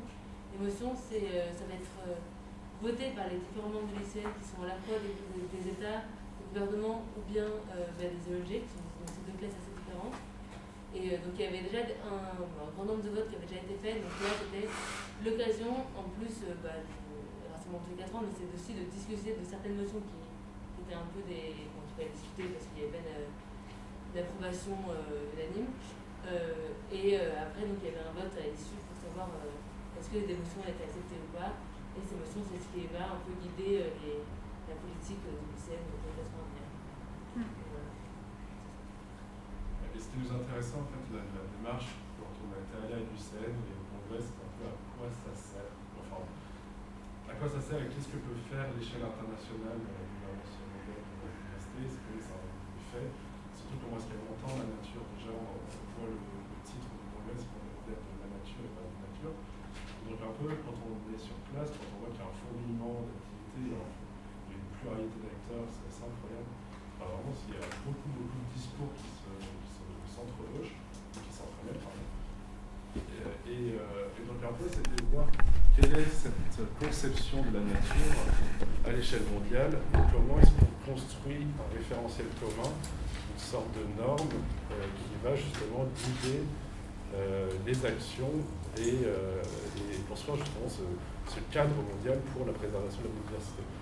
Et donc, c'était vraiment cette question de comment est-ce que se construit ce référentiel à partir justement de cette pluralité. Et ce qu'on s'est rendu compte sur place, c'est que voilà, il y a vraiment ce fourmillement d'idées, mais qu'on a quand même une construction de solutions qui sont quand même assez consensuelles et qui sont données clés en main. Notamment sur la question des parcs naturels, des aires protégées, c'est quelque chose qui est souvent avancé de manière à ce que c'est toujours présenté comme un bon instrument, sans jamais rentrer en détail de la mise en œuvre et de l'exécution de cet instrument-là. Notamment, il n'est jamais questionné, par exemple, de l'appropriation des territoires, de l'appropriation des terres, de conflits d'acteurs autour des parcs naturels et des aires protégées. C'est pareil, il y a aussi des discussions sur les solutions fondées pour la nature, sur les paiements pour les services écosystémiques. Et c'est vraiment cette question d'instruments qui sont donnés comme si c'était des bons instruments en soi, et qui ne sont jamais remis dans leur contexte. Et c'est aussi toujours à chaque fois dans une vision de la nature prise sous l'angle un peu utilitariste de on va servir les communautés humaines. Et donc finalement, même dans ce référentiel un peu qui est construit, qui est très consensuel, on a cette domination de la nature en tant que telle et qui est un peu réifiée. Et il y a assez peu dans les motions, notamment qui sont votées, de prise en considération des diversités de représentation de la nature. Et après, justement, on voyait qu'il y avait vraiment une sorte de contradiction dans les discours un peu dominants. Et ça se traduit notamment avec un rejet des solutions plus radicales. Notamment, il y avait une association qui avait demandé le dépôt d'une motion pour la reconnaissance de l'écocide. L'écocide qui est justement la création d'un crime international ou national pour criminaliser justement les dommages les plus importants et les plus graves qui portent atteinte à l'environnement. Et c'est ce type de solutions qui justement ne sont pas consensuelles, qui sont totalement rejetées en bloc, notamment par les États. Et aussi, il y a par exemple, il y a eu beaucoup de critiques de la part des populations autochtones, parce que justement, elles n'arrêtaient pas de dire, voilà, nous, vous nous conviez à ce congrès, sans jamais nous intégrer au vote des motions, sans jamais intégrer, nous, notre rapport à la nature, et de ce que nous, on peut apporter dans finalement la gouvernance des ressources naturelles à l'échelle locale. Donc il y a ce côté toujours de contradiction entre on invite énormément d'acteurs et pourtant on met toujours en avant des solutions qui sont extrêmement consensuelles et dans des référentiels qui vont guider et qui vont être normatifs, notamment lors de la COP 15. Donc moi je vais vous parler d'un élément qui a été discuté lors du congrès, qui est le cadre post-2020 pour la biodiversité. Donc ce cadre, en fait, il vise à remplacer le cadre précédent qui vise à donner l'orientation de la conservation de la biodiversité à l'échelle internationale, qui était le cadre 2011-2020, qui était aussi nommé les cibles d'Aichi. Et donc comme l'a dit Gaël en introduction, en fait, ces cibles ont très largement été un échec. Donc quasiment aucune de ces cibles n'a été atteinte. Enfin, les indicateurs sont vraiment au rouge sur tous les plans. Et donc ce cadre-là doit remplacer celui qui existait auparavant et donc faire monter l'ambition pour la prochaine décennie. Et absolument tous les scientifiques qui étaient présents étaient d'accord sur le constat que cette décennie-là est un peu cruciale pour la biodiversité pour essayer de contrer son effondrement. Donc du point de vue des enjeux, ce cadre qui se négocie actuellement est particulièrement important. Et c'est d'autant plus intéressant qu'en fait, il est actuellement en train d'être négocié à la COP 15 à Kunming. Donc c'est vraiment maintenant, depuis 2 jours et dans les 13 prochains jours, que se négocie ce cadre pour la première session de la COP 15 à Kunming.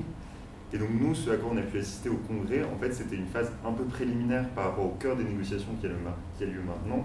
C'est-à-dire une phase où en fait l'UICN, en tant qu'organisation qui va rassembler à la fois des États, des scientifiques et des ONG, essayait de donner un avis unifié sur la version qui existait alors du cadre post-2020. Donc, ils n'ont pas un pouvoir de négociation directement, mais par contre, nombre des membres de l'UICN vont avoir un pouvoir de négociation lors de la COP 15.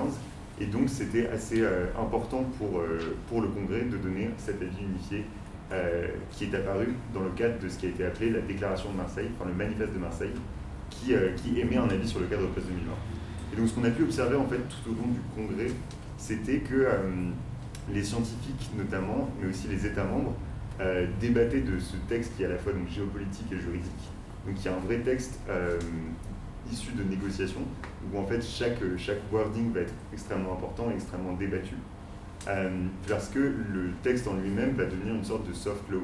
Donc il n'est pas juridiquement contraignant, par contre normativement, il pose les bases de ce qui peut devenir des lois dans les différents pays et de ce qui peut devenir des stratégies nationales de la biodiversité. Donc ce qu'on a pu observer, je pense, au cours des sessions qui débattaient ce cadre post-2020, c'est d'abord qu'en fait, ce cadre participe complètement à cette vision un peu hors sol, un peu abstraite et globale de la nature contre les natures, les biodiversités locales. Donc il y a une vision complètement singulière et non plurielle de la nature. C'est un cadre mondial pour la nature, évidemment. Et il est centré autour de ce qui est appelé une vision à l'horizon 2050 pour la nature, qui propose que, en gros, un monde où les humains vivent en harmonie avec la nature. Donc ça reste extrêmement abstrait. C'est pas du tout concret, c'est l'opposition humain-nature qui revient constamment à travers le document. Et donc ça, je pense que c'est le premier point, c'est qu'il participe à cette vision donc abstraite et hors sol de la nature. Le deuxième point, c'est qu'il va avoir une vision très quantitative des objectifs. Et je pense qu'en fait, cette vision quantitative, ce qui est intéressant, c'est qu'elle existe uniquement parce qu'on pense la biodiversité à l'échelle globale. Donc c'est seulement en pensant cette nature à l'échelle du globe qu'on va pouvoir émettre des objectifs quantitatifs à l'échelle du globe aussi sur quel pourcentage de la nature, quel pourcentage des aires protégées il va falloir conserver, restaurer, etc. Et donc le cadre post-2020 propose par exemple de réduire le risque d'extinction de 10%, de maintenir la biodiversité génétique à 90%, et notamment sur les aires protégées, Sylvia va vous en dire plus, mais il a deux objectifs, donc d'arriver à 30% de zones terrestres et maritimes qui soient protégées, et de restaurer 20% des écosystèmes d'eau douce, marins et terrestres dégradés. Donc ce qui est intéressant, je pense, dans ces objectifs quantifiés, c'est toujours ce concept de, en fait, la nature, c'est comme si on l'avait abstraite de toute cette diversité, de toute cette pluralité pour en faire un objet global qui recouvre la surface du globe. Et une fois qu'il est pensé comme cet objet global, eh ben on peut revenir à des pourcentages, donc revenir aux échelles locales. Et donc c'est tout l'enjeu de cette abstraction de globaliser pour ensuite essayer de relocaliser via toutes les stratégies nationales. Et donc la question c'est est-ce que ça peut marcher de faire ça? Est-ce que ça peut marcher de penser cette abstraction pour ensuite refaire des actions locales? C'est pas du tout si clair. Et je pense que le dernier point que je voulais évoquer sur ce cadre post-2020, c'est peut-être l'analogie super forte qu'il y a avec ce qui a été fait sur le climat. Et je pense qu'il illustre particulièrement bien en fait à quel point ce phénomène de globalisation des enjeux environnementaux est passé du climat à la biodiversité. Donc en fait, il y a une analogie un peu structurelle qu'on peut faire sur tous les aspects du cadre post-2020 et des négociations autour de la biodiversité. Donc il va y avoir l'analogie IPBES, GIEC, donc qui vont être les membres qui vont donner l'évidence, donner les faits scientifiques. Il va ensuite y avoir l'analogie entre la CBD, donc la convention dans laquelle va être négocié le cadre pour la biodiversité, et l'UNFCCC, qui va être la convention dans laquelle va être négocié les accords sur le climat, donc avec les deux COP des deux côtés. Et finalement, en fait, si on y réfléchit, on peut se dire que ce cadre mondial pour la biodiversité, potentiellement, en poussant un peu, c'est un peu l'analogue de l'accord de Paris actuellement. Et que, en tout cas, c'est l'ambition des acteurs qui le poussent de se dire on essaye de créer un texte qui ne va pas être juridiquement contraignant, mais qui normativement va poser les bases de quelque chose d'aussi fort que l'accord de Paris. Et donc, comme c'est leur ambition, ils vont passer par exactement la même stratégie d'abstraction de toutes ces biodiversités en une seule nature, et donc d'arriver à un seul objectif, de même que l'accord de Paris abstrait tous les climats locaux et les interactions météorologiques locales en un seul climat et dit on va avoir un objectif de 2 degrés. Ils abstraient toutes les natures en une seule nature et disent on va avoir un objectif de 30%. Donc c'est vraiment l'équivalent dans les deux sens. Et donc ça pose toute la question de est-ce que c'est la bonne manière de concevoir la conservation, de passer par cette abstraction et quelles sont ses limites. Pour ajouter un truc sur ce que tu dis, en plus, disons que les objectifs d'Aichi étaient très peu chiffrés. Et ça peut être aussi une des raisons pour lesquelles ça peut fonctionner. Donc il y a une vraie question qui se pose, est-ce que le fait de pouvoir chiffrer, est-ce que ça vaut le coût que ça pose en termes d'abstraction et de globalisation ou pas? Est-ce que ça peut fonctionner? Mais la question est complètement ouverte. Ouais. Ok, mais moi ça va être, je pense, un peu plus rapide. Mais je vais reprendre du coup les deux choses qu'on a observées qui étaient vraiment mis en avant dans le congrès. Donc on a parlé rapidement, c'est l'objectif des 30%. De protection en territoire national. Donc ça, en fait, c'est un objectif qui a été proposé par la Convention des Nations Unies, la CBD, en 2019, dans le cadre de la COP15. Donc c'est maintenant que ça va être vraiment mis sur le papier. Mais donc ça, c'est vraiment c'est la quantification justement de ce qu'on disait de l'abstraction au niveau international. Et donc là, on ne se pose plus la question de donc quel genre au niveau local, qu'est-ce qu'on va protéger exactement, à quelle biodiversité on s'intéresse, etc. Et donc ça, c'est vraiment, c'est aussi, il y a vraiment un côté des peuples autochtones qui mettent en alerte, c'est ça, cet objectif, parce que ils sont pas du tout concertés pour la mise en place de ces parcs de protection de la nature. Donc c'est 30% en protection et 10% en protection forte. Ça, je ne comprends pas très bien. Et l'autre chose qui nous a, sur lequel on a vu où il y avait beaucoup de pubs en fait faites à ce sujet, c'est les solutions fondées sur la nature. Donc en anglais, c'est Nature-Based Solution. Et qui est encore un terme, quand on creuse, en fait, qui englobe beaucoup de choses et qui ne sont pas forcément encore très bien cadrées. Donc il y a quelque chose qui est sorti, donc un standard mondial pour les solutions fondées sur la nature, qui est sorti donc en 2020, donc c'est très récent, mais qui en fait c'est un concept, c'est tout ce qui est ingénierie écologique, génie écologique, enfin c'est vraiment tout ce qu'on peut. En fait, il y a plein de choses qui sont comprises dedans et c'est pas extrêmement clair pour tous les acteurs et c'est même différent en fait selon à qui on parle, selon les acteurs, selon. On a aussi entendu des scientifiques qui parlaient de leur recherche sur solutions fondées sur la nature et qui sont encore loin de l'application pratique.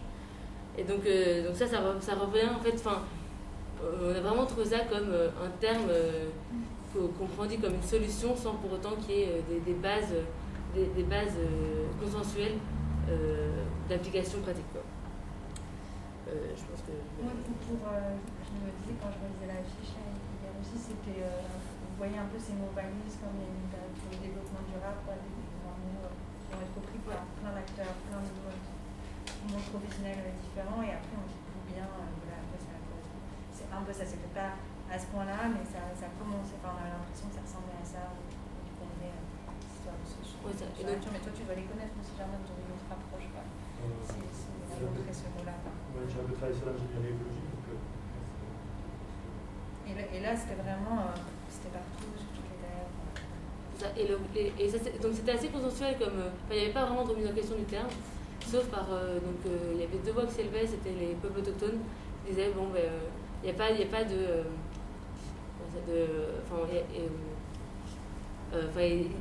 Leur action à eux n'est pas mise en valeur, par exemple. Donc dans la Nature-Based Solution, l'ingénierie écologique, par exemple, eux, ils ne se sentent pas investis dans le terme, quoi, ou dans les concepts. Et il y avait des jeunes, la vague, donc Youngo, Youth for Nature, qui disaient, mais nous, quand on lit ça, on a peur que ce soit repris, que ce soit un peu du greenwashing. Quoi. Donc, mais c'était vraiment minoritaire comme voix. Et du coup, peut-être donc, pour conclure là-dessus, l'idée c'est de présenter une petite vidéo qu'on a faite assez rapidement, mais en fait l'idée de cette vidéo c'était surtout d'apporter quelques images de la cérémonie d'ouverture et d'avoir donc cet angle très très politique et aussi d'essayer de transmettre ce qu'on avait un peu ressenti sur place, c'est-à-dire une sorte un peu de double jeu, en tout cas de double discours, avec un optimisme très fort et une compatibilité sans pareil. Et d'un autre côté, des actions qu'on sait insuffisantes, de mettre tout ça. Et ce jeu d'acteurs, en fait, comme vous verrez à la fin, il va jusqu'à terminer la cérémonie d'ouverture par un acteur très connu qui est Harrison Ford. Donc on pousse vraiment le jeu d'acteurs très loin, après ça peut peut-être fonctionner, mais la question se pose. J'espère que vous allez... Alors, je pense, ça va peut-être pas être très fort, j'espère que ça va aller.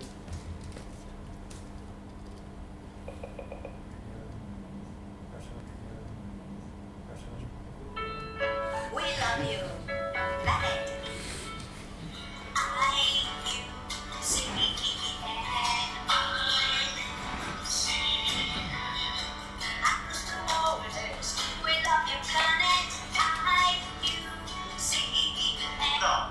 Pour la biodiversité, contre le dérèglement climatique, pour la souveraineté européenne et pour la création d'activités économiques.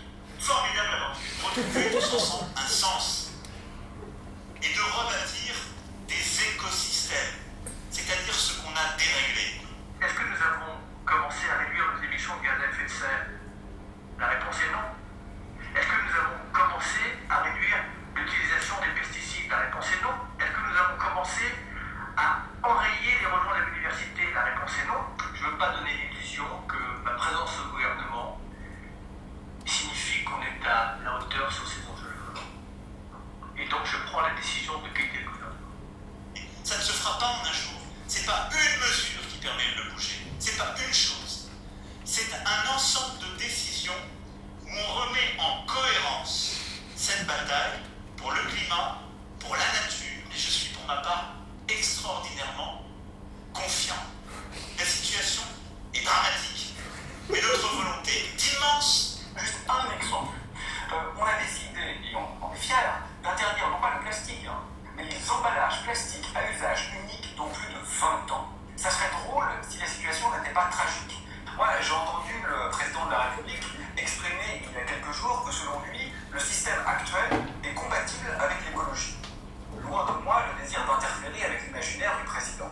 Mais le fait est que du point de vue rationnel et factuel, cette assertion me semble fausse. Je dirais qu'aujourd'hui, tout plaide pour le contraire de cela. Donc à quel niveau de désastre faut-il aller pour commencer à écouter l'évidence? Donc nous allons y arriver parce que nous allons nous battre. On continue à autoriser la corrida en France. On continue, on l'a vu ces dernières heures, à autoriser, en tout cas à vouloir autoriser des chasses traditionnelles qui consistent notamment à pendre des oiseaux avec des fils. Donc on peut aussi agir déjà sur ce qui nous concerne sur notre territoire et mettre fin aux traditions barbares qui consistent à faire souffrir des animaux juste par simple loisir. Well, here we all are again, still in the fight. Concerned, worried, yes, but not disarmed. It's hard. It's hard to devote yourself to a cause that is so urgent and not be able to get the traction needed to make the change that is absolutely necessary. It's hard to read the headlines, floods, fires, famines, plagues, and tell your children that everything is all right. It's not all right.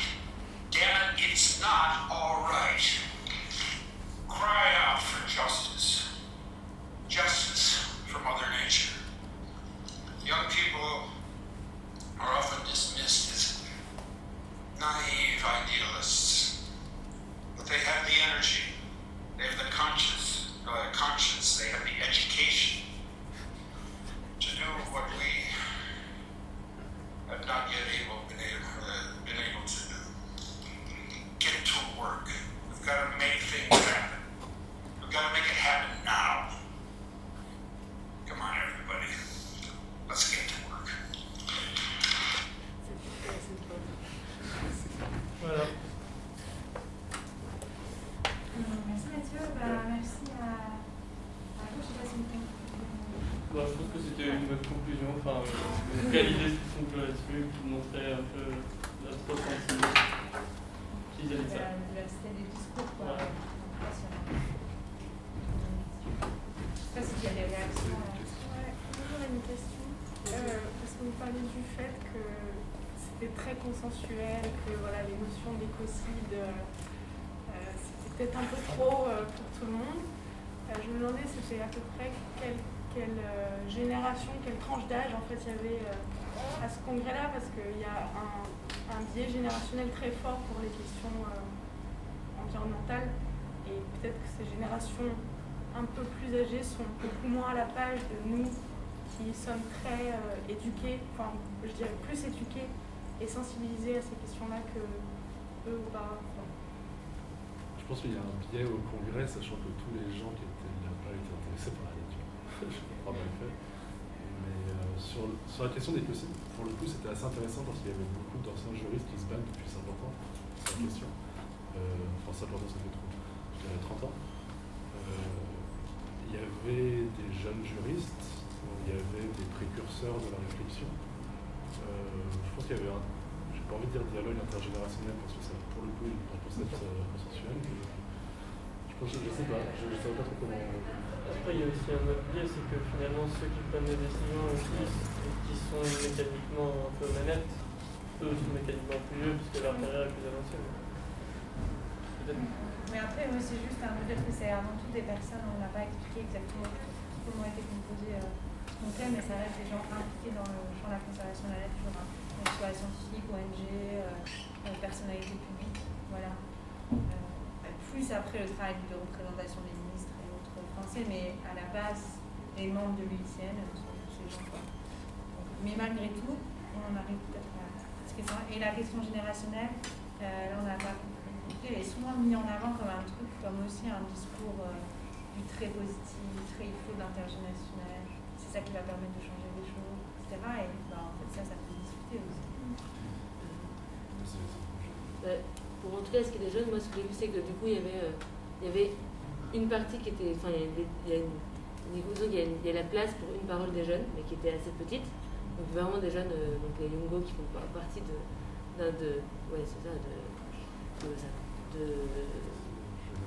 jeunesse, ouais, voilà, des trucs comme ça, de mouvement de jeunesse, quoi. Et, mais il y avait aussi, étonnamment, donc beaucoup de politiques de tous les pays. Et tu sais, par contre, il y avait le truc, il y avait pas mal de pays où il y avait des représentants qui n'étaient pas très âgés, quoi, et qui se battaient. Enfin, c'est la seule fois où on a entendu par exemple le mot décroissance, c'était par une représentante du Soudan, mais qui était assez jeune par rapport aux choses qui étaient autour d'elle. C'était assez parlant aussi. Ce que je voulais rajouter aussi, c'est que l'IFCN reste une arène géopolitique. Enfin, et notamment, en fait, il y a des distinctions. Il y a la motion et les dossiers entre certains États et certaines autorités nationales. Donc là, justement, la construction de quelque chose de consensuel. Et à côté de ça, en parallèle, il y a justement des side events, des événements qui vont être justement sur l'écocide. C'était l'ONG End Ecocide on Earth qui avait justement fait un événement là-dessus, qui appelait justement à reconnaître ces crimes contre l'humanité et contre la nature. Et en fait, justement, c'est qu'on a ces deux mouvements un peu en parallèle où on a des activistes, on a des ONG, on a des institutions, des acteurs. Et d'un autre côté, on a justement des représentants d'intérêts étatiques ou d'institutions qui vont négocier justement ce cadre de référence commune. Et donc en fait, dans les faits, les deux évoluent un peu en parallèle sans vraiment dialoguer. Donc même s'il y a, je pense, de tous les âges, il y a peut-être justement, côté construction d'un référentiel commun et de solutions consensuelles, va plutôt se faire côté institutionnel de la chose, plus que du côté société civile. Peut-être pour répondre à la tu me demandais s'il y avait des lobbies, c'est ça, on peut dire qu'en fait l'ICN est un grand lobby, composé de plein de petits lobbies, mais dans ta question, il y avait peut-être le lobby économique, il n'y a pas vraiment d'entreprise représentée. Il y avait quelques petits trucs notamment dans les... Non, pas tant. Oui, il y avait quand même la FNSEA par exemple qui était accueillie voilà. Un peu bras ouverts au pavillon France. Au pavillon France, c'était pas à l'intérieur, c'est ce que j'allais dire. Quoi. Dans tous les side events, tous les événements autour, il y avait plein, effectivement, notamment français, quand même des entreprises, tous ces trucs d'ingénierie écologique, effectivement la FNSEA, on verra qu'elle est quand même dans le sol, ce moment-là, beaucoup. Sur le secteur financier aussi, il y avait des acteurs, notamment AXA, Citibank, qui dialoguaient avec le Fonds vert pour le climat et l'AFD. Et c'est intéressant de voir le monde économique qui se positionne. Et après, il y avait toute la question des sponsors qui a fait énormément de bruit pendant le congrès et qui a été ultra dénoncée par le contre-congrès qui a eu lieu en même temps.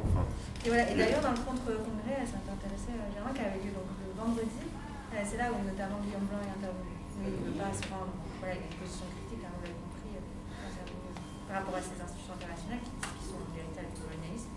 Et du coup, lui, il va pas, il ne se rend pas à l'intérieur de ce là il va aller au contre-congrès. Ouais.